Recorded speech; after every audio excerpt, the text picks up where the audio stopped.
Well, Michael Hewitt-Gleason here again, and welcome back to the Thinking Instructors course which you're doing. Um, Today we're talking about logic. Now, one of the metaphors that I've been using, which I guess is less a metaphor and more a reality as time goes on, is the idea of the brain as a neck-top computer. Certainly, your brain, my brain, is at least 1,000,000 times more powerful than any computer that we can currently imagine building. The trouble is, of course, we are short on software. Now, I imagine if you're using a laptop or a rather a desktop computer, you must have upgraded your software at least within the last 5 years, probably more regularly than that. But the software we're using for our neck-top computer is 2,500 years old. So it's important that even though we've got the hardware, we've got this amazing system, that we do upgrade our software. Now, why are we using 2,500-year-old brain software? Well, it's because in Australia, this software, which is essentially the right-wrong system, it's looking at the world in terms of black and white, right and wrong, very, very harsh contrasts, and avoiding wrong and trying to do right. Now that software is the ancient Greek software. Started out 2,500 years ago. If you can imagine these very, very steamy, hot Athenian summer nights, some of these dinner parties with these very, very wealthy, usually men in beards, wealthy men who are, there's a lot of raunchy gossip, a lot of red wine. If you read some of these accounts, like Plato's Symposium. But they were very interested in thinking about thinking. It was the golden age and ideas. And they came up with some very interesting ideas, and ideas that have reigned supreme in Western civilization for 2,500 years. Plato, Aristotle, Socrates. One particular idea which dominates our thinking and still does today is Plato's concept of truth. And Plato came up with the idea that there's such a thing as absolute truth. And he suggested that this was a good idea because it encouraged you to think. The more you thought, the closer you got to this destination called truth. His idea of forms. If you looked at something, instead of just surfing through information the way we do now, I guess we used to wade through information, but now we surf, there's so much of it. But if you stop at something and think about it and explore it, you can understand, oh, okay, it's form, its true nature, and understand more about it and have these insights. So to encourage this activity of thinking, of exploring, of investigating, he set up this destination of absolute truth.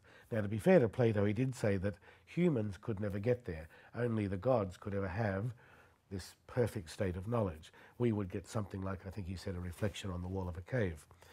But of course, once he'd invented this idea, it existed. So other philosophers after Plato came along and they said, absolute truth. Stop looking, we've found it.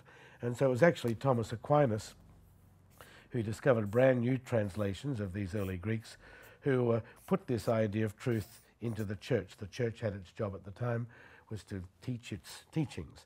But now we have not only the teachings of the church, but we have what we call the Plato truth virus, this idea that these are not just our teachings, but these are the absolute truth. So then what happens is that something is the truth, thinking switches from exploration and investigation to defense. If you're searching for the truth, you explore, you think, you investigate. That was Plato's original idea.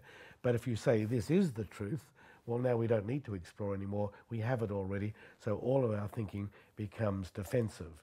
And so we defend the truth against change, against heretics, and it remains static. Now, you don't have to read too much history to know what happened to heretics.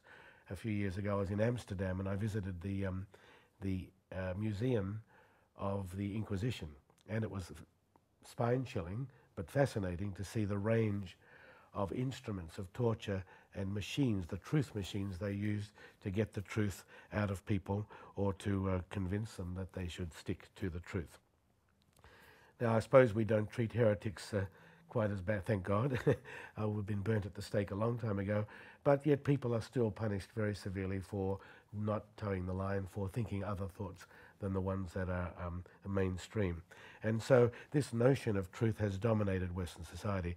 Universities, businesses are all about right and wrong. This is the right way to do things, that's the wrong way to do things. And even today, we still send our kids to school here in Australia and perhaps in other countries, giving the impression that life is made up of right and wrong. Now, it's hard to imagine how you could abuse a child more than to give them that impression, because you know as well as I do that that's not the way things are when you leave school. It'd be great to find all the answers in the back of the book. We just have to look up the back of the book and we'd know what to do. But life is chaotic. It's fluid, rapidly changing. The environment's changing. I mean, there was before September 11, after September 11. We have environmental problems. We've got a whole range of issues that dramatically change, and things that may have worked in the 50s may not work in the 60s, and so on. So while some things remain useful, but they need to be constantly checked, other things are no longer useful. And so this idea of right and wrong and just looking at the world through those black and white glasses, it's very, very limiting. Yes, we need logic, and everyone, you included, are black belts at logic. We've spent many thousands of hours applying this right-wrong system. But and we don't want to get rid of that at all. It's very useful, but we need to balance it out. It's the obsession with logic, of just judging things all the time. I like it, I don't like it. And then using our brain power, which is vast, but just using it simply to back up those judgments. So we need to escape from our point of view. That's what thinking's all about, escaping from our point of view to find a much better point of view. And so this central truth idea, which dominates our thinking for 2,500 years, is one of the things that we're looking closely in this training. And when you as a thinking instructor are conducting this training, that's one of the, it's in a sense the central idea that we are up against or that we're challenging, is the idea that there's one absolute truth. And that all you've got to do is learn it and defend it. No, as a thinker, we're constantly examining truths. Now in this lesson, for example, we take one of the central truths of the Judeo-Christian world, the idea of Moses, that Moses receiving the 10 Commandments on the mountain. Now it's a great story, and in a sense there's probably nothing wrong with the 10 Commandments, although when you look at the various biblical versions there's more than 10, and there's a whole range of different versions of that story. But look, if we just take the central myth or story of Moses getting these commandments, it's not a bad story. But is it true?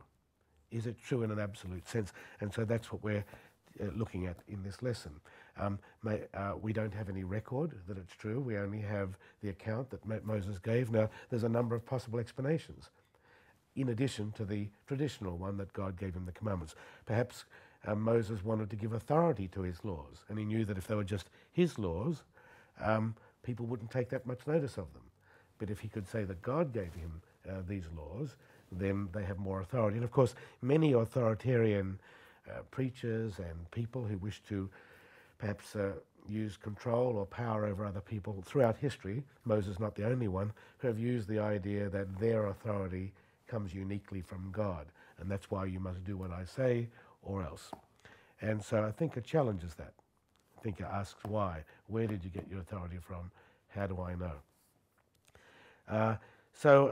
And that's what you're invited to do in this lesson. So with the Moses thought experiment, have a look. What other possible explanations are there? I've been collecting these explanations from members of the School of Thinking for a number of years right now, and I've got a very interesting collection of explanations, and I may actually publish this at some later date.